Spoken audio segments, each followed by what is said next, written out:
Wildlife and Parks. We had a question last week about how many pounds of game meat were distributed and what entities received the meat and what lockers helped with the processing. And so Wildlife and Parks gave us that information, and you have it in 2 separate handouts. So, yes. Madam Chair, I didn't see our, I guess they've got something called Families Eating Donated Deer where I'm from, and they've provided 19,500 pounds of venison for families in Cali County for the last 12 years. And so I'm going to be checking with them, and I need to find out Hunters Feeding the Hungry to see if they can get together and be a part of a bigger organization. Absolutely. Thank you. Please proceed with that and relay their information to Wildlife and Parks. Okay. All right, thank you. Any other questions or comments on the deer information? Okay, seeing none, we're going to jump into the water today. We're going to start off with a report from research. Luke Drury, it's all yours. Thank you, Madam Chair, members of the committee. My name is Luke Drury, Senior Fiscal Analyst with Legislative Research. And it is a pleasure to be with you in person, to speak with you all now this session since being away. So glad to be back. I did prepare for the committee very, very simple sheet. It does say State Water Plan Fund, reappropriations by agency by fiscal year. Just a little bitty table is all that is. It goes back for the last 5 fiscal years. For those 3 state water plan funded agencies that received the largest amount of state water plan fund appropriations every year. Then what this does is each one of these agencies has multiple lines of appropriation as noted through the state water plan fund table. You all have seen that. For the purposes of this particular document, those are all collapsed into just a total reappropriation amount going back to FY 2021 to and through the most recent fiscal year 2025. And so that is a total of reappropriated state water plan funds by each agency, and then a summation down there at the bottom. I would note then as well, we do have members from the agencies here today to discuss those reappropriations with the committee. Madam Chair, I could stand for questions if the committee has any. Thank you, Luke. Committee, any questions of the numbers surrounding the water? Seeing none, thanks, Luke. First up, we're going to hear from Earl Lewis, Chief Engineer from the Kansas Department of Agriculture. Welcome to committee. Thank you, Madam Chair. Thank you, members of the committee. I think hopefully you have either in front of you, I don't know if we've got slides that look like this. And so we're going to tag team this a little bit today to try and make sure that whoever has the most knowledge about these programs and the carry forward is available to you to answer questions. Before I jump into the slides, since Luke mentioned this sheet, I want to start with that, at least for the Department of Agriculture. And you'll see a pretty big jump from FY 24 to 25 of about $7 million of carry forward. And I'm going to cover this a little in more detail here in just a minute. But almost that entire amount is related to the Rattlesnake Creek and Quivira National Wildlife Refuge issue. And again, I'll talk about that here in just a minute. But that's a multi-year effort. And it was a one-time dedication of $7 million of FY 24 dollars for that purpose. And so we see that going down over time. We've got really good working relationship and a good work group trying to resolve that very complicated and contentious issue. But I wanted to point out, right off the top here that's why you see a doubling there, is because, again, we set aside a significant amount so that we could more effectively work with the local work group and local stakeholders. They would see that we have a good commitment of state dollars, and then they're bringing projects and dollars as well. So again, I wanted to hit that up off the top. And then I might go to the first slide, and I'll take these just a little bit out of order. So the Division of Water Resources within the Department of Agriculture has 3 different funding lines associated with the State Water Plan Fund.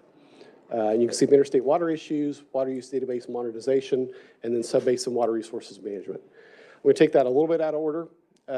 Water use database modernization, excuse me, does 2 things. We've had this funding line for a number of years. It's been about $70,000 to $100,000 a year.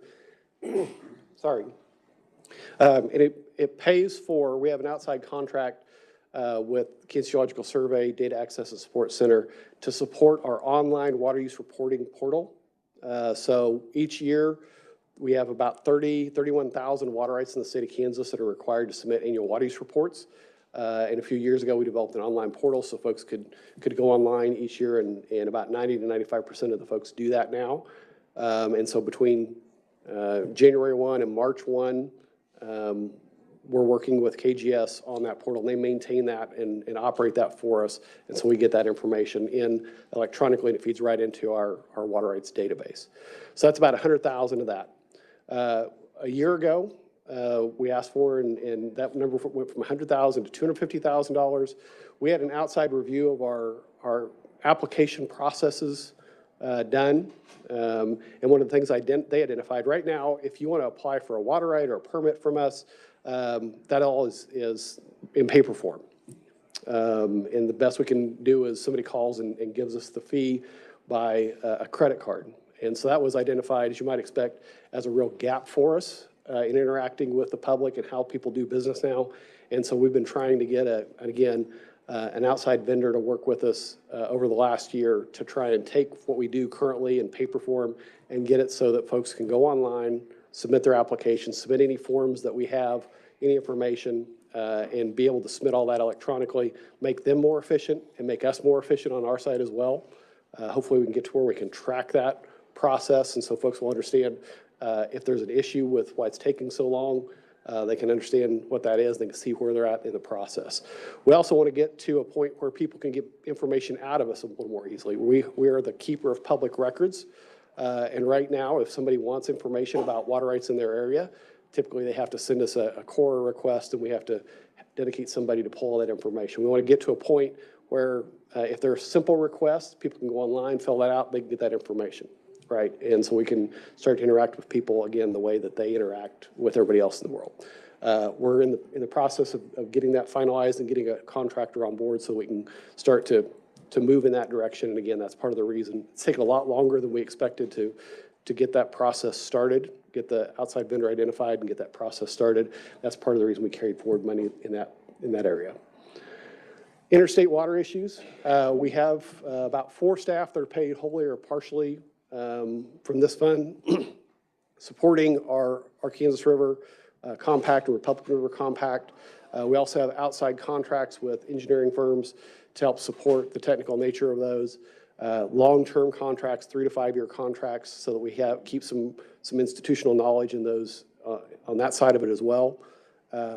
We've had open positions in that area, and again, sometimes the contracts take a little bit longer to get spent down than we originally thought, and so we've had some carry forward. That's kind of built up over the years a little bit.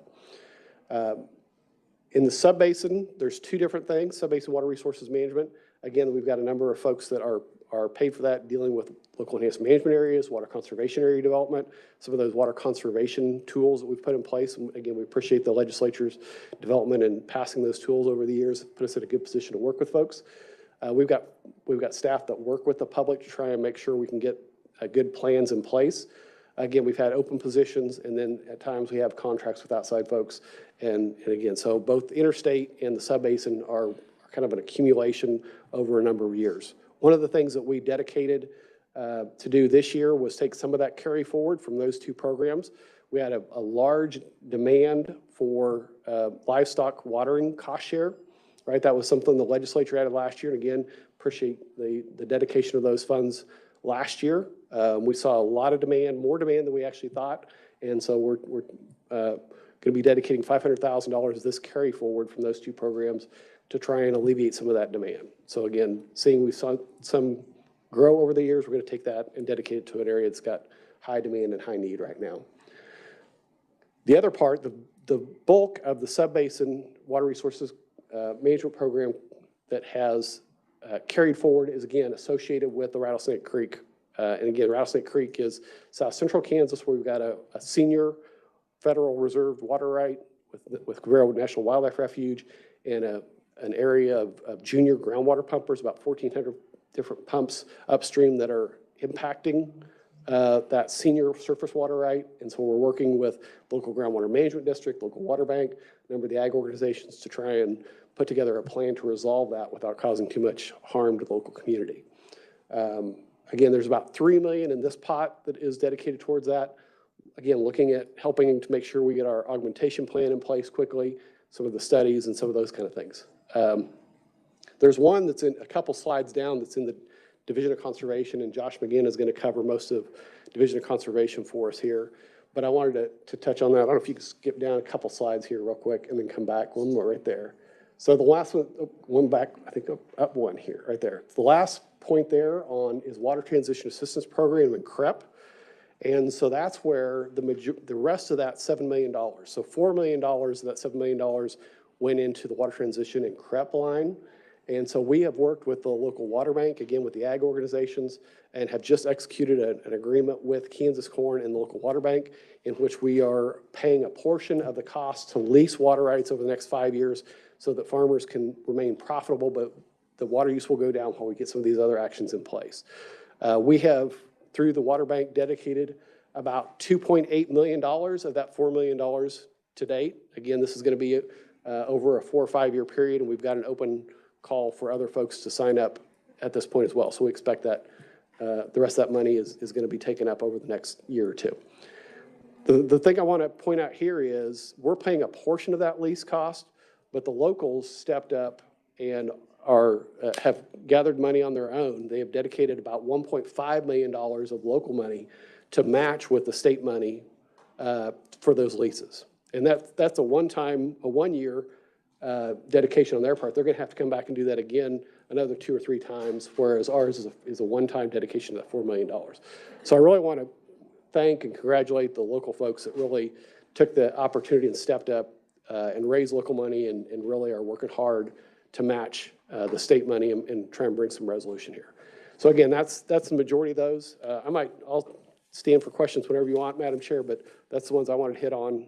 Again, I can answer questions about those now or turn it over to Josh, whatever your pleasure is. Thank you, Earl. Does anyone have any questions right now? Okay, if not, we may call you back up later. Okay. Thank you. Josh.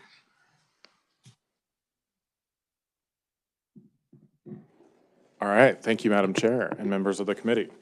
So appreciate the chief engineer going over the Division of Water Resources, and he, like he mentioned a significant portion of our agency's carryover is simply the money that was dedicated to Rattlesnake Creek, which is sort of a very unique, very unusual state commitment of dollars, but it's been a long-standing issue, and we have some recent early success on that for the first time, and so I'm really proud of the work that the agency's done, but that was committed by the legislature and by the State Finance Council for a multi-year effort.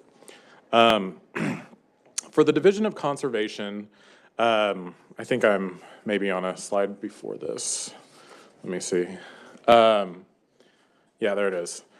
So the thing that I want everyone to understand about the Division of Conservation and the work that they do with the NRCS at the federal level is that most of this funding goes to farmers to do on-field practices or improvements to their operation.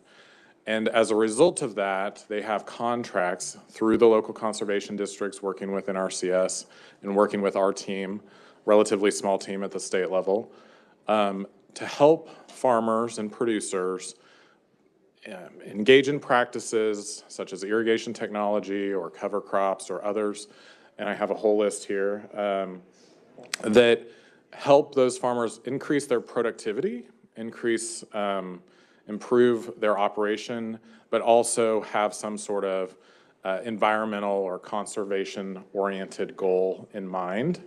So irrigation technology obviously is about saving water, but a lot of what they do, so for our non-point source pollution funding, that's for improving water quality, reducing the impacts of chemical accumulation or other issues that we have in the soil. And the thing that is important to understand for reappropriations is that because these are contracts with producers, they then have to go out and get contractors to help them with dirt work or with drilling a well or with, purchasing irrigation technology, for example. And so a producer works with their local conservation district to sign up for these programs. They get enrolled, and our team works with them to try to get them to the finish line, which means that they have to show that they're spending the money on a approved practice that will do what they said they were going to do. They are also at the mercy of the contractors that they are then trying to purchase these services or this equipment through, or if it's dirt work or something like that. So just want to highlight that for fiscal 25, our Division of Conservation has reported that of the $5.9 million, 98% is committed, but only $2 million has been paid out because they're still trying to get those producers to the end of those contracts. And that happens every year. We'll have, because their calendar doesn't work on a state fiscal year, July to June. Their calendar works with the growing season and with the agricultural calendar, basically. So you can see also on non-point source, we have 93% of the original funding committed, but again, only $412,000 has been paid out, but the rest of that is under contract. So we hope that it will get paid out. Turning to the next slide, just want to highlight a couple other line items that you all fund. Irrigation technology is very important to us. Our division was able to successfully apply for a regional conservation partnership project for the High Plains Aquifer. It's a 5-year project, $5 million per year. We do have to have a state match for that. So this helps us towards the state match, and it also helps with state money to get producers signed up early. Sometimes there can be, primarily, a lot of times these practices are reimbursed by the federal government, but they're reimbursed. So it is important to have some seed funding there to get our irrigators started. In this case, for irrigation technology, a lot of times you have to do a survey or an analysis of your existing system before you go in and decide what is the best way to help that producer have a more efficient, more effective system for their operation. Another line item, a couple line items, soil health and crop and livestock research. I just combined these here because a lot of this deals with research projects or education projects that do extend from one fiscal year to another. That again is just because those are not based off of the state fiscal year, they're based off of how long a research project lasts. So that's why we have a smaller carryover there. And then as Chief Engineer Lewis mentioned, we do have a significant carryover in our CREP line item, but that is because of Rattlesnake Creek. That's where we have one of our programs set up to start leasing water rights in the Rattlesnake Creek so that we can work on other solutions during the meantime. And so I believe the last slide for Department of Agriculture and Conservation, what you'll hear a lot of times is that there can be some projects that are not completed or contracts that are not completed, and that's because these contracts take time. During that time, for a producer, they may have other challenges, or their contractors may not be able to come through for them, and so they're unable to complete the contract. Then it would go back into the pool. We would have another offering so that other producers could sign up. We try to avoid that as much as possible. Other times, they could have had sign up for a different program that actually provided a better reimbursement rate. I don't think that's really the issue as much as, and what I wanted to be sure to mention is thanking you all. It's out of the House Ag Committee, so thank you all for working Senate Bill 36 in the House Ag Committee. I believe it's supposed to be on general orders. That is the bill that you passed last year as part of the budget as a proviso to provide a 2-to-1 match for conservation districts so that when a county provides $25,000, the The state will provide $50,000, and then out of that, the county has to fund their conservation district activities. Many counties actually contribute more than $25,000, but as many of you know, if you have a county with a very low tax base, this can be a challenge for you. I will say most counties actually do meet the $25,000, so if the state funds that fully, we will actually have most counties, over 90, that have the full match that they're drawing down from the state. But the key to this is simply that this area has seen low funding for a number of years. As a result, the counties can not necessarily pay competitive rates for these positions. And then we potentially train people to work at the county level that then will go on to higher paying jobs or better opportunities elsewhere. We would like to keep them working for the state and local governments so that they have experience. Like I said, there's a long list of practices under NRCS that they can work with producers on, but every one of those has some different conditions built in, some different benchmarks that they have to work with their producers to figure out how to do that. And so once they've had a year or two under their belt, they're starting to have some experience with some of those programs. But before that, they're still learning. We work with them, the NRCS works with them. But in order to deliver these programs more effectively, we need experienced staff who has worked with these programs before, knows some of the pitfalls to avoid, and knows how to get the money out the door. So just the funding for the conservation districts will help a lot with that as well. So I wanted to thank, again, last year you passed it as a proviso, and we hope that can get across the line this year. So thank you. Thank you, Josh. Any questions for Josh? Representative Bloom. Thank you. Good afternoon. What's the average office staff get paid now? Thank you, Mr. Chair. I don't have a number on the average. I can get that for you, though. It's really low, though. It is very low. Okay, thank you. Yes.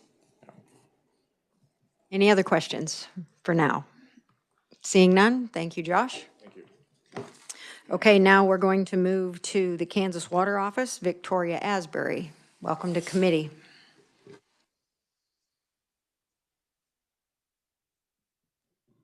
Thank you, Madam Chair. I think my slide.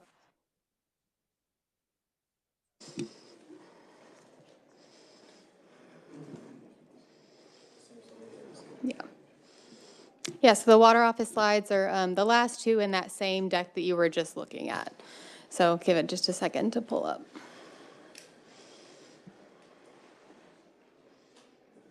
Keep going. One more. Perfect. Okay. Perfect. So hopefully you're all looking at the slide that's now on the screen. Thank you for the opportunity to talk about the State Water Plan Fund reappropriations for the Kansas Water Office. I wanted to start with just a couple of overall reasons why we carry over funding, particularly in this fiscal year, but really every fiscal year for the State Water Plan Fund. So for strategic carryover for large projects, particularly for the Kansas Water Office, it's this year it's large partnership opportunities. So I'll talk about that on the next slide. But you heard Josh mention the RCPP that the Department of Agriculture is involved in. The Water Office is also involved in that. So I'll talk about how we carried over funding to meet those obligations for next fiscal year. Contracting, you heard the Department of Agriculture talk about their contracting process, both with producers and contractors. For the Water Office, I want to specifically flag our federal contracting and how that can affect our timeline for getting money obligated and spent, and I'll talk about that. And finally, new program. Anytime a new program is established for the State Water Plan Fund, it takes some time to establish that program and get it fully up and running. So those funds may not be initially spent, but will be obligated in the following fiscal year. And so on the next slide, I'll talk about some of our State Water Plan Fund programs and how those reasons are seen in action. So first, water injection dredging. Last week you heard John Shelley from the Corps of Engineers talk about water injection dredging, that project at Tuttle Creek Lake that will, as a pilot project to address sedimentation in Tuttle Creek Lake. For the water office, our obligation for that project is $2 million. Throughout the past year, you've heard John talk about the RFP process they went through and the federal contracting process. So that can definitely take some time for the project to get off the ground and reasons why we might be carrying over those funds. In addition, as silly as it sounds, the Corps of Engineers has a process to accept funds from the state, and that's taken just over a year for them to actually accept our $2 million contribution. We finally heard that that has been approved, so we'll finally be able to transfer those funds to the Corps of Engineers as our cost share. And just a reminder, as John mentioned, we do anticipate that project being on lake. John shared in August, but definitely this fall, and so we'll definitely have those funds obligated this fiscal year. The High Plains Aquifer Partnerships line in the Kansas Water Office. This is primarily where the cost share for the water office for that High Plains RCPP that you heard Department of Agriculture talk about is coming from. For the water office, our obligation is $2 million per year for the next 5 years. So knowing that that project was on the horizon, we carried over funds from last year into this year to meet that first $2 million obligation for that project. Water Quality Partnerships is actually also associated with an RCPP. This is the Milford Lake RCPP. This project works to implement best management practices to address water quality issues in the Milford Lake watershed, specifically nutrient runoff that's contributing to harmful algal blooms and sedimentation. This RCP was first implemented in 2017, but was renewed in 2023. And the water office obligation for that RCPB is $1 million. So again, knowing that that renewal was on the horizon, we carried over funds to meet that first year of obligation for the RCPP. And the last program I want to highlight for the water office is our House Bill 2302 grant program. You heard me talk about that program last week as well. In the State Water Plan Fund, there's funding for us to administer that program. As a reminder, we're in the second year of that program. So our first year, 2024, we weren't fully stood up. So at the time that funding was carried over, we hadn't hired any additional staff to administer the program. We've since hired one staff, and our second position is posted currently. So we're hoping to fill that position in the next few weeks, or next few months, I should say. And then also, in addition, you heard me talk about our contractors with the engineer who both review the applications for technical merit, and then will also review the project for completion, because the water office doesn't have the staff or the technical knowledge to make sure that those projects are done in the way that they're supposed to be and to the standards that we would hope for. At the time that we were carrying over funding, we hadn't put those contracts into place yet. We now have those contracts in place, so we anticipate decreased carryover funding for that program in future fiscal years. I believe that's all that the water office has, and I'm happy to stand for any questions. Thank you, Victoria. Questions from anyone? I have one. Do you have any idea why it takes the federal government a year to say, yes, we'll take your $2 million? I wish I did. If someone offered me $2 million, it would not take me a year to accept it. But, they have their process, but we're just glad that we finally have that approval, and water injection dredging will be starting this fall. So it's a great question that I wish I knew the answer to. Thank you. Anything else? Thank you, Victoria. Okay, now we're going to move on to the Division of Environment in KDHE, and pardon me, Kate or Leo. Kate, you're here. Welcome to committee. I am here. Is this on? Okay. I apologize for being tardy. Leo is in another he's in Senate Commerce, and I just had a confirmation hearing for the Central Low-Level Radioactive Waste Commission, which is just as exciting as it sounds. But that went well, so I made it down here. And could you pull up our slides? I think a lot of the information we have is really similar to what the other two agencies presented as far as what the reappropriations are, what the reason are for reappropriations, and what the, some of our numbers are pretty similar, I think. So we have four 4 reasons we identified, really 5, well, I guess 4, sorry, in why we have some reappropriations that have gone up. The first is strategic, right? We're sometimes saving money so we can do more, or we have a small enough bucket left that we have to save money to do more, right? Some of our reappropriations are like a line item of 20,000, which then we would save to roll into a project. Weather conditions, the last few years we have had drought and harmful algal blooms that have happened that have stopped some of the programs related to those items from happening, right? Farmers had a hard time taking money to do conservation measures when they were dealing with a drought. So that's, I think, understandable. Contracting negotiations, it's, we're often not working with folks as hard to deal with as water offices dredging project, but we do have contracting negotiations and processes we have to follow. And then 1 or 2 of our line items are new programs that we're just still spinning up and trying to get that money spent efficiently and effectively in the state. So if you go to my next slide, those are our major reappropriations. We took off the ones that were like 20,000 or 6,000 or whatever to not, spend a lot of time on. The first local environmental protection program, that's the one that helps folks replace aging sewer infrastructure and things like that. And we're working with counties on that to get the money out to folks so that they can allocate it appropriately in their counties according to our guidelines on income, et cetera. And so we're bringing in more counties, but that takes some time, right? Education, communication, and then putting the grant in place to give the money to the county. Our non-point source technical assistance, that one, it says contracting, but I would say a lot of that goes to weather, right? Our non-point source stuff is the stuff that's happening on the fields, and not a lot was happening on the fields because of drought conditions. So that one, we are working on getting that money out the door also. Drinking water protection program, it's not a new program, but that was new funding we got into our program, and it was a big change from the amount we had before, so we are scaling that up to get that money out. That program goes to protecting public water supply wells in municipalities that have nitrate impacts, so it helps folks, put good best management practices on fields around those wellheads or potentially purchase some easements or rights on those land to protect their wells in those cities. So that money we're working on allocating out to spinning up and allocating out to the folks who need it. Then the RAPS program, that one is also for things on the field.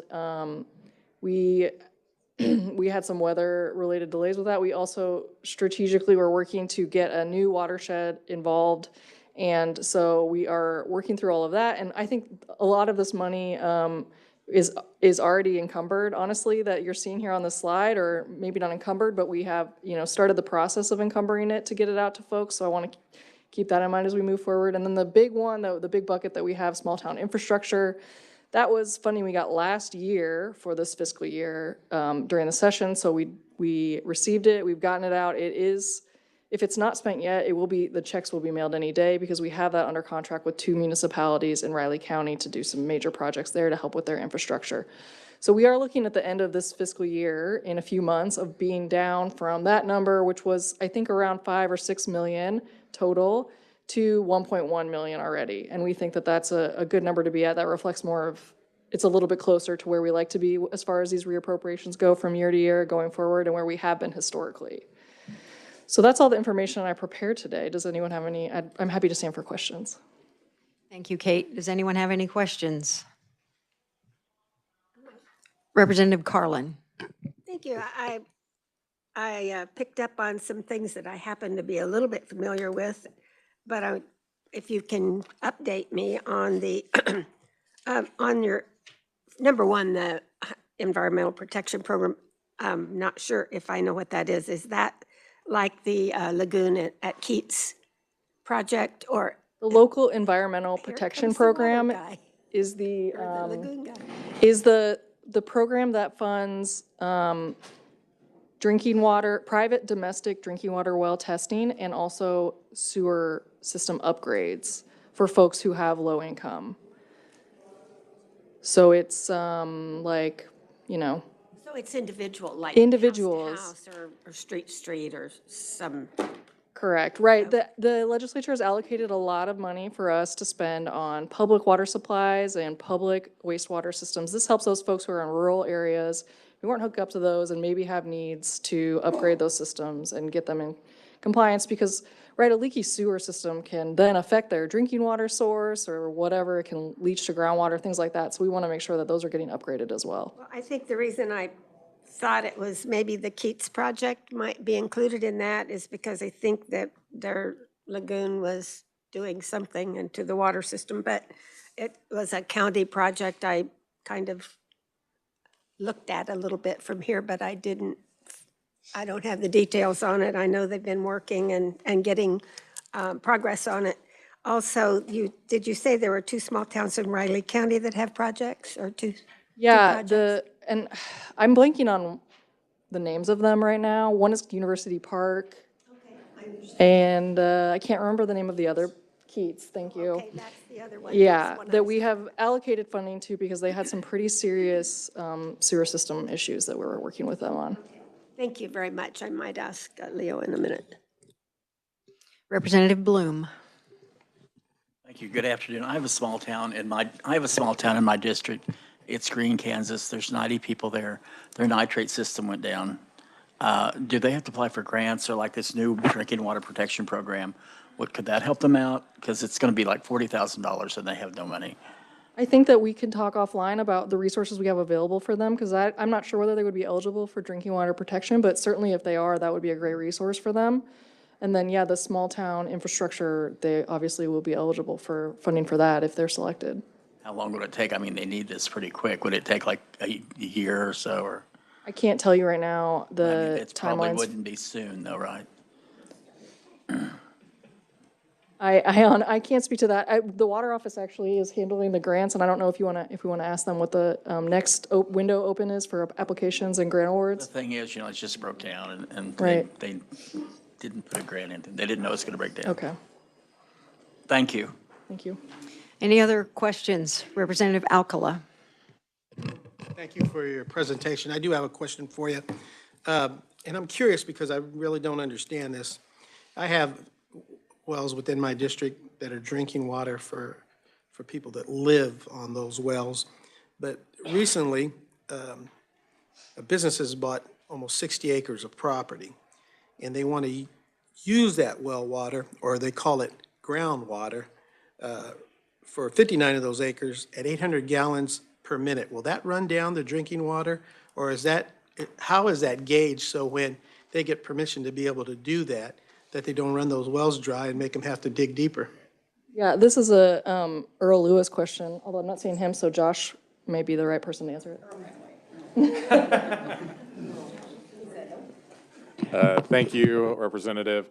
And I would just say we do have a system in place to notify local area water users if a change is happening in their area. And so I think that's why some of your constituents may have been notified. But like you mentioned, our chief engineer just stepped out. So we are aware of that issue, though, and we'd like to follow up with you. It is part of the process, though, whether it's an urban area or a rural area, to let surrounding well users know if that is happening. So versus giving permission and allowing, but what's the safe usage so they don't run that well completely down? And then somebody has to pay a cost to dig deeper, or they have to connect to city water? Right, that's a huge concern, and the reality is that in every part of the state, it is different how quickly the groundwater recharges and how much resource can be extracted and then recharged in that region, and that can be a pretty small regional area in terms of how much that impacts those surrounding wells. So is that evaluated before that person that's going to draw that type of well water is allowed to do it? Correct. I mean, there are parts of the state where, Well, hold on. yeah, sorry. So that's evaluated prior to them being allowed to do that? And if so, who does the evaluation? That would be in the Division of Water Resources. That's correct. Within the state? Yes, yeah. And they just wouldn't give carte blanche, say, hey, go ahead, you can start drawing from it without doing those prerequisites for Correct, usage. yes, yep. In the notification to the neighbors, other than letting them know? Is that for a protest? Is that for a, It is to gather information about how that could impact those surrounding water users as well, and to get information from them if that is possibly going to be an issue there. not the guy, I guess, but I'm curious about this 800 gallons per minute. Right. What kind of impact that would have on those wells versus, I don't know what they hold. I mean, they all hold something Right. different. So Yeah, no, we. This is spring-fed under Okay. these properties. But, so when they tell me groundwater, that's just water that's absorbed through the ground from rain, right? Precipitation. Yeah, we would need to look at the particulars of that situation. A lot of times, some of your bigger industrial water users are drawing not necessarily from directly, from a direct water source, but they're pulling from like a municipal source or something first, so. Well, I'm meeting with Vijay, yes, yeah, Jay today at 3. I'd like to invite you, if you can, in my Okay. office for at least 15 minutes.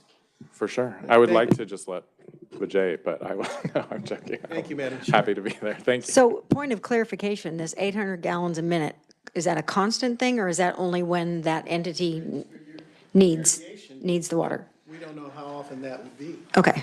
And All right. so, because the neighbors feel that the well isn't that deep, that they'll end up drying it out. But that's why my question is, do we check? Do we see what the impact will be? And because it sounds like in the letter, when I read it, that it's happening. Yeah, so irrigation is scheduled. For a lawn, Yeah. it's not even for farming, it's for lawn care. Representative Roth has a question. Well, just a comment. This reminds me of the Ogallala Aquifer, which at one point in time was thought to be inexhaustible. And today we are exhausting the Ogallala. And so something like that on a small well that has, I know in our area, out in the countryside, people that are on well water and share well water out of a well or two, they occasionally get down to a dribble, depending on how much water is being used. So I think you've got a great point there, because you could have some significant issues, in my opinion. Thank you. Madam Chair, especially when the option is being that they're a business, hell, they can hook up to the city water. Thank you. Thank you, Josh. Any other questions of our conferees today? Seeing none, I might invite Leo Henning up if you want to say anything. I mean, Kate did a great job, but you walked in, so I'll give you the option to say a couple things if you want. If not, that's fine. Good afternoon, Chairman and committee members. I don't know if you have any questions of me. I'm be glad to stand for them. I would offer for those individuals here that have not heard the PFAS discussion that we had yesterday and several times, twice, Representative White. But I would offer that if you would want to hear that in here, I'd be glad to do it. Okay, thank you for that. Our days are dwindling, so. Yeah, yeah. Does anyone have anything else today? Seeing that we have completed our work, we are adjourned. Tomorrow, what do we have in, Layla? What's on the schedule for tomorrow? Geological, yes, Kansas Geological Survey. So we'll see you tomorrow at 1:30. We are adjourned.